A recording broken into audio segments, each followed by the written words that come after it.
प्यारे छात्रों, आज हम सभी नालंदा, भारत के प्राचीन विद्यापीठ नालंदा के बारे में पढ़ेंगे। नालंदा जिसके नाम को सुनते ही हमारे मन में एक शिक्षा के पुरातन केंद्र का छाया बन जाता है। नालंदा जिसके नाम को सुनते ही हमारे मन में बौद्ध धर्म से संबंधित बहुत सारे जानकारी इकट्ठा होने लगता है। तो आइए उस नालंदा के बारे में पढ़ते हैं, जिसके रचयिता हमारे भारत के प्रथम राष्ट्रपति श्रीमान स्वर्गीय डॉक्टर राजेंद्र प्रसाद जी की रचना है। तो आइए हम सभी नालंदा के बारे में जानते हैं। नालंदा हमारे इतिहास में अत्यंत आकर्षक नाम है, जिसके चारों ओर न केवल भारतीय ज्ञान साधना के सुरभित पुष्प खिले हैं, बल्कि किसी समय एशिया महाद्वीप के विस्तृत भूभाग में विद्या संबंधी सूत्र भी उसके साथ जुड़े हुए थे। यानी कि यह जो केंद्र था, शिक्षा का इतना बड़ा केंद्र था कि एशिया में इसका बराबरी का कोई दूसरा शिक्षा केंद्र नहीं था। ज्ञान के क्षेत्र में देश और जातियों के भेद लुप्त हो जाते हैं। जहाँ पर ज्ञान है वहाँ पर देश, वहाँ पर जाति, वहाँ पर धर्म, सब कुछ पीछे रह जाता है। नालंदा इसका उज्जवल दृष्टांत है। नालंदा की वाणी एशिया प्रायद्वीप के पर्वत के उस पार तक, अर्थात पर्वत के उस पार का मतलब हुआ कि पर्वत के उस पार के जो भी देश हैं वहाँ तक के बच्चे यहाँ पढ़ने आया करते थे और यहाँ से ज्ञान विज्ञान लेकर के अपने देश में जाकर के वहाँ पर सेवा करते थे। ठीक है। लगभग 600 वर्षों तक नालंदा एशिया का चैतन्य केंद्र बना रहा। चैतन्य केंद्र का मतलब एकदम जीवंत रूप में 600 वर्षों तक विश्व को यह शिक्षा देने का एक प्रमुख साधन रहा। मगध की प्राचीन राजधानी व्यवहार 5 पर्वतों के मध्य में बसी हुई, 5 पर्वत के बीच में बसा हुआ जगह गिरिब्रज या राजगृह, गिरिब्रज या राजगृह नामक स्थान में थी। वर्तमान नालंदा उसकी राजगृह के तप्त कुंडों से 7 मील उत्तर की ओर है। वहाँ से क्या है, 7 मील की दूरी पर अवस्थित है। नालंदा का प्राचीन इतिहास भगवान बुद्ध और महावीर स्वामी के समय तक का है। कहते हैं कि बुद्ध के समय नालंदा क्या था, वहाँ पर एक गांव था छोटा सा, और प्रावारिकों का एक आम्र वन था, यानी कि आम का बगीचा था। जैन ग्रंथ के अनुसार नालंदा में महावीर और आचार्य मेखलीपुत्र गोसाल की भेंट हुई थी। उस समय यह राजगृह का एक उपग्राम था, एक छोटा सा बस्ती था, बड़ा मिहिर, जिसके बारे में कहा जाता है कि उपग्राम या वाहिरिक स्थान समझा जाता था, जहाँ महावीर ने 14 वर्षावास व्यतीत किए थे। बार बार प्रश्न पूछता है कि महावीर स्वामी अपने 14 वर्षावास कहाँ व्यतीत किए थे, तो नालंदा में। सूत्र कृतांग के अनुसार नालंदा के एक धनी नागरिक लेप ने, उस नागरिक का नाम क्या था, लेप ने धन, धान्य, आसन, शैया, रथ, सुवर्ण, इन सबों के द्वारा भगवान बुद्ध का स्वागत किया और बौद्ध धर्म को स्वीकार किया, अर्थात गौतम बुद्ध का शिष्य बन गया। तिब्बत के विद्वान इतिहास लेखक लामा तारानाथ के अनुसार नालंदा शरीपुत्र की जन्मभूमि थी। उनका चैत्य अशोक के समय में भी वहाँ था। ठीक है, अशोक जो सम्राट बने उस समय तक उनका चैत्य वहाँ विद्यमान था। राजा अशोक ने एक मंदिर बनवाकर उसे परिवर्तित किया, उसे एक अलग पहचान देने का कार्य किया। इस प्रकार यद्यपि नालंदा की प्राचीनता की अनुश्रुति बुद्ध, अशोक दोनों से संबंधित है, किंतु एक प्रावंत विद्यापीठ के रूप में उसके जीवन का आरंभ लगभग गुप्त काल में हुआ। मतलब खूब डेवलप रूप में, विकसित रूप में कब हुआ, गुप्त काल में हुआ। तारानाथ ने तो भिक्षु नागार्जुन और आर्यदेव, इन दोनों का संबंध नालंदा से लगाया। क्या बताया कि नागार्जुन और आर्यदेव, ये दोनों का संबंध कहाँ से है, नालंदा से। और यहाँ तक लिखा है कि आचार्य दिगनाक ने नालंदा में आकर अनेक प्रतिपक्षियों के साथ शास्त्रों पर विचार किया था, जिससे सुदुर्ज नाम के एक ब्राह्मण विद्वान अग्रणी थे। सुदुर्ज नाम के एक ब्राह्मण विद्वान जो आगे थे, उनके साथ इन्होंने विचार किया था, शास्त्रों अर्थात शास्त्रार्थ किया। 4वीं सदी में चीनी यात्री फाहियान, कौन आए थे, फाहियान, उन्होंने शरीपुत्र के जन्म और परिनिर्वाण स्थान पर निर्मित स्तूप के दर्शन किए, किंतु नालंदा का विशेष अभ्युदय इस समय के कुछ बाद हुआ। 7वीं सदी में सम्राट हर्षवर्धन, जो हिंदू धर्म के महान शासक थे, जब युवान चांग उनके काल में जब इस भारत देश में आते हैं तब नालंदा अपने उन्नति के शिखर पर था, काफ़ी डेवलप कर चुका था। युवान चांग ने एक जातक की कहानी, जातक कहानी होता है बौद्ध धर्म से रिलेटेड कहानी का हवाला देते हुए लिखा है कि नालंदा का यह नाम इसलिए पड़ा कि यहाँ अपने पूर्व जन्म में यानी पिछले जन्म में उत्पन्न भगवान बुद्ध को तृप्ति नहीं होती थी, यानी कि उनको संतुष्टि नहीं मिलता था। किससे? न अलदा, मतलब देते देते कोई संतुष्टि नहीं होता था। सच बात है कि ज्ञान के क्षेत्र में दान दिया जाता है वह सीमा रहित होता है, उसके बांटने वालों की तृप्ति होती है और न ही उसको लेने वालों की। जितना बांटिए ज्ञान फिर भी आपको मन करे कि और लोगों को बताते। लेने वाला की अगर लेने वाला मिल जाए, पात्र व्यक्ति सुपात्र अगर रहे तो क्या करेगा, वह भी खोजता है कि वो ज्ञान कहाँ से। यह स्थिति रहता है।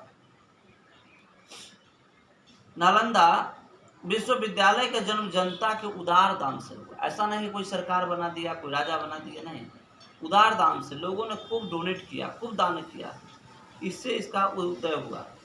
जिन्होंने अपने धन से भूमि खरीद करके बुद्ध को दान में दी थी, अपना अपना पैसा मिला के और गौतम बुद्ध को दान में दिया। युवान चांग के समय में नालंदा विश्वविद्यालय का रूप धारण कर चुका था। वहाँ उस समय 6 बड़े विहार थे। विहार मतलब निवास स्थान। 8वीं सदी के यशोवर्मन के शिलालेख में नालंदा का बड़ा भव्य वर्णन मिलता है। यशोवर्मन नालंदा के बड़ा खूबसूरती से विवरण देते हैं। यहाँ के विद्वानों की पंक्तियों में ऊंचे ऊंचे शिखर आकाश में मेघों को छूते थे। उनके चारों ओर नीले जल से भरे हुए सरोवर थे, खूब बढ़िया सरोवर था, जिनमें सुनहरे और लाल कमल तैरते थे। खूब अच्छा अच्छा कमल तैरता था। अब चारों बगल से क्या हो, बगीचा हो, बीच में तालाब हो, उसमें नीला लाल कमल उसमें तैरता हो, उसमें हंस का पूरा पास हो, तो वह दृश्य कितना सुंदर बन जाएगा। ठीक है। उसके बाद बीच बीच में सघन आम्र कुंज की छाया थी। यहाँ के भवनों के शिल्प और स्थापत्य को देखकर बड़ा आश्चर्य होता था कि कैसा यह डिजाइन है, कैसे यह बनाया गया है। उनमें अनेक प्रकार के अलंकरण और सुंदर मूर्तियां थी। यूं तो भारतवर्ष में अनेक संग्राम है, यानी अनेक इमारतें हैं, परंतु नालंदा क्या है, यह सबों में एक अद्वितीय है। चीनी यात्री इति सिंह के समय इस बिहार में 300 बड़े कमरे और 8 मंडप थे। कितने थे? 300 बड़े बड़े विहार यानी निवास स्थान, निवास के लिए कमरे थे और 8 मंडप यानी कि आंगन थे। 8। पुरातत्व विभाग की खुदाई में नालंदा विश्वविद्यालय के जो अवशेष मिले हैं उनसे इसकी सच्चाई पूर्णतः साबित होती है। आर्थिक दृष्टि से नालंदा विश्वविद्यालय के आचार्य और विद्यार्थी बिल्कुल निश्चिंत बना दिए जाते थे। न तो वहाँ पढ़ने वालों को कोई दिक्कत और न वहाँ पढ़ाने वालों को कोई दिक्कत। ऐसा नहीं कि पेमेंट के लिए हड़ताल करना पड़े, बच्चों को नौकरी कमाने के लिए उसको सरकार के विरोध में धरना प्रदर्शन देना पड़े, ऐसा कुछ नहीं था। भूमि और भवन के दान के अतिरिक्त नित्य प्रति के व्यय के लिए 100 गांवों की आय अक्षय निधि के रूप में समर्पित की गई थी। 100 गांव जो नालंदा विश्वविद्यालय के लिए समर्पित था, उस गांव से प्रतिदिन के लिए वसूली होकर के आता था, जिससे उस विद्यालय के बच्चे और वहाँ के शिक्षकों का खर्च चलता था। उसके बाद इति सिंह के समय में यह संख्या बढ़कर 200 गांवों तक पहुँच गई। 200 गांव दान में देने लगे। उत्तर प्रदेश, बिहार और बंगाल, इन तीनों राज्यों ने नालंदा के निर्माण और अर्थव्यवस्था में पर्याप्त भाग लिया। बंगाल के महाराजा धर्मपाल देव और देवपाल देव, ये 2 राजा थे, धर्मपाल देव और देवपाल देव के समय ताम्रपत्र और मूर्तियां नालंदा की खुदाई से प्राप्त हुई। अर्थात इन लोगों ने, इन राजाओं ने भी क्या किया है, उस विश्वविद्यालय के लिए दान किया है। विदेशों के साथ नालंदा विश्वविद्यालय का जो संबंध था, उसका स्मारक एक ताम्रपत्र पर नालंदा की खुदाई में मिला है। उसको बड़े ही उत्कीर्ण स्वर्ण अक्षरों में लिखा गया है। इससे ज्ञात होता है कि सुवर्ण द्वीप यानी कि सुमात्रा के द्वीप जो पड़ता है आपको इंडोनेशिया में, वहाँ के राजा थे शैलेंद्र। सम्राट श्री बालपुत्र देव ने मगध के सम्राट देवपाल देव के पास अपना दूत भेज करके यह प्रार्थना किया कि उनकी ओर से 5 गांवों का दान नालंदा विश्वविद्यालय को दिया जाए। अर्थात विदेशी लोग भी, विदेशी शासक भी अपने यहाँ से दान इस नालंदा के लिए भेजते थे, क्योंकि उनके यहाँ के बच्चे भी, उनके यहाँ के शिक्षक भी इस नालंदा में पढ़ते पढ़ाते थे। फिर उसके बाद में ताम्रपत्र के अनुसार नालंदा के गुणों से आकृष्ट होकर जब उन्होंने 5 गांव के दान देने का बात कहा, तब क्या हुआ, सम्राट बलपुत्र ने भगवान बुद्ध के प्रति भक्ति प्रदर्शित करते हुए नालंदा में एक बड़े विहार का निर्माण कराया, बहुत बड़े एक भवन बनवाया। उन 5 नौ गांवों की आय प्रज्ञा परमिता आदि का पूजन, प्रज्ञा परमिता करते हुए नालंदा में एक बड़े विहार का निर्माण कराया गया।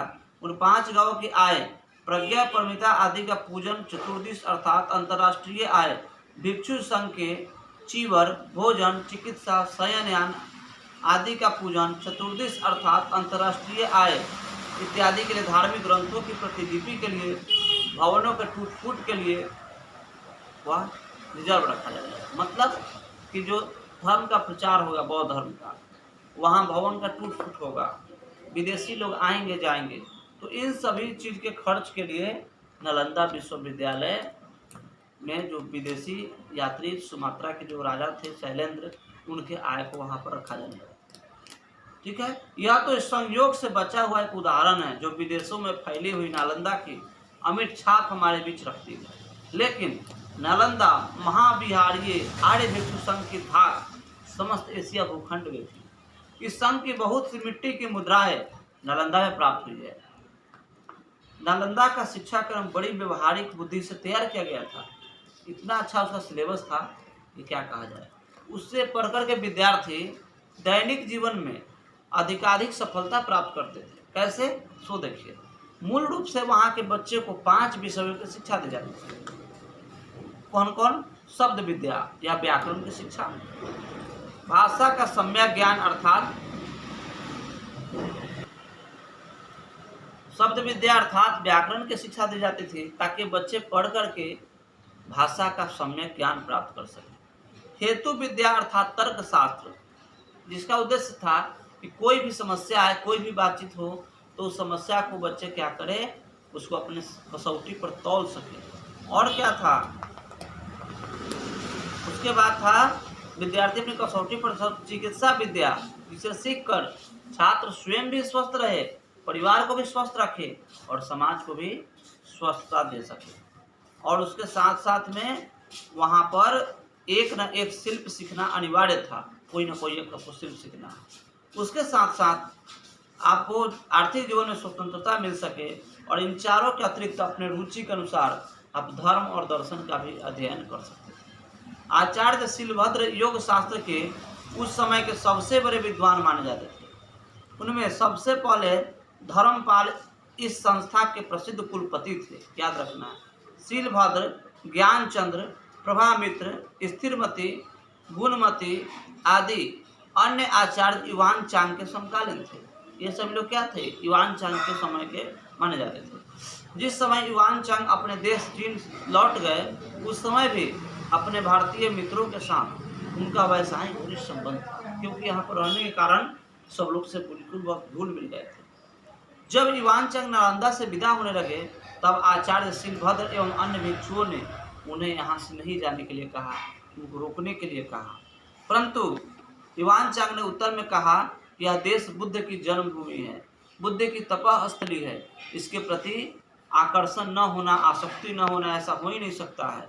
लेकिन यहाँ आने का उद्देश्य क्या था कि यहाँ से मैं शिक्षा पा करके अपने देश चीन जाऊँ और वहाँ पर अपने भाइयों को, अपने देशवासियों को बौद्ध धर्म के बारे में, भारतीय संस्कृति के बारे में बताने का काम करूँ। मेरा यह आना बहुत लाभप्रद सिद्ध हुआ। अब यहाँ से वापस जाकर मेरी इच्छा है कि मैंने जो भी पढ़ा है, सुना है, उसे वहाँ के लोगों को बताऊं और उसका फायदा सब कोई उठा सके। इस उत्तर से शिलभद्र को बड़ी प्रसन्नता हुई और उन्होंने कहा, यह उदात्त विचार तो बोधिसत्वों जैसे मेरा हृदय भी तुम्हारे सदसाव का समर्थन करता है। नालंदा के विद्वान ने विदेशों में जाकर ज्ञान का प्रचार किया। वहाँ के जो पढ़े लिखे बच्चे होते थे, वह दूसरे देशों में जाकर के बौद्ध धर्म का प्रचारक बनते थे, प्रचार करते थे। पहले तो तिब्बत के प्रसिद्ध सम्राट त्सोंग-छन गंपो ने अपने देश में भारतीय लिपि और ज्ञान का प्रचार करने के लिए अपने यहाँ के विद्वान होमी संभोट को नालंदा भेजा, जिसने आचार्य देवविद सिंह के चरणों में बैठकर बौद्ध और ब्राह्मण यानी बौद्ध धर्म को और ब्राह्मण सबको बैठा करके साहित्य की शिक्षा पाई। इसके बाद 8वीं सदी में लोकतंत्र के कुलपति नालंदा के जो कुलपति थे आचार्य शांति रक्षित तिब्बती सम्राट के आमंत्रण पर उस देश में गए। तिब्बत सम्राट को बुलाया। नालंदा के तंत्र विद्या के प्रमुख आचार्य कमल सिंह भी तिब्बत गए थे। नालंदा के विद्वानों ने तिब्बती भाषा सीख करके बौद्ध ग्रंथों और संस्कृत साहित्य का तिब्बती में अनुवाद किया। बौद्ध ग्रंथ का और संस्कृत साहित्य का तिब्बत भाषा में अनुवाद किया। इस प्रकार उन्होंने तिब्बत देश को एक साहित्यिक प्रदान किया और शनय शनय यानी धीरे धीरे निवासियों को बौद्ध धर्म में दीक्षित भी किया। नालंदा के आचार्य शांति रक्षित ने सबसे पहले 749 ईस्वी में बौद्ध विहार की स्थापना कराई थी। इस विद्वानों में आचार्य पदम संभव 749 ईस्वी, दीप शंकर श्री ज्ञान अतिशय 980 ईस्वी के नाम उल्लेखनीय हैं। साहित्य और धर्म के अतिरिक्त नालंदा कला का भी एक प्रसिद्ध केंद्र था, जिसे अपना प्रभाव नेपाल, तिब्बत, हिंद एशिया एवं मध्य एशिया की कला पर डाला। मतलब यहाँ के पढ़े लिखे बच्चे का कलाकृति जो था वह भारत और भारत से बाहर के पड़ोसी राज्यों को भी पड़ा। नालंदा की कांस्य मूर्तियाँ यानी कि तांबे की जो मूर्तियाँ थी अत्यंत सुंदर और प्रभाव उत्पादक है। विद्वानों का अनुमान है कि कुर्की हार से प्राप्त हुई बौद्ध मूर्तियाँ नालंदा शैली से प्रभावित है। वस्तुतः नालंदा के सर्वांगीण उन्नति उस समन्वित साधना का फल है जो शिल्प विद्या और शब्द विद्या और धर्म और दर्शन के साथ साथ पाठ्यक्रम में यह सम्मिलित किया गया था। हमारी अभिलाषा होनी चाहिए कि भूतकाल के इस प्रबंध से शिक्षा ले कला, शिल्प, साहित्य, धर्म, दर्शन और ज्ञान का एक बड़ा केंद्र नालंदा में हम फिर से स्थापित करें। ऐसा मान करके ही हम सबको क्या करना चाहिए था, काम करना चाहिए। तो यह नालंदा विश्वविद्यालय के संबंध में जानकारी आपको लाभ पहुंचाए। इस वीडियो को देखें, समझें, फिर इसका प्रश्न उत्तर मैं आपके बीच रखने का प्रयास करूंगा। धन्यवाद।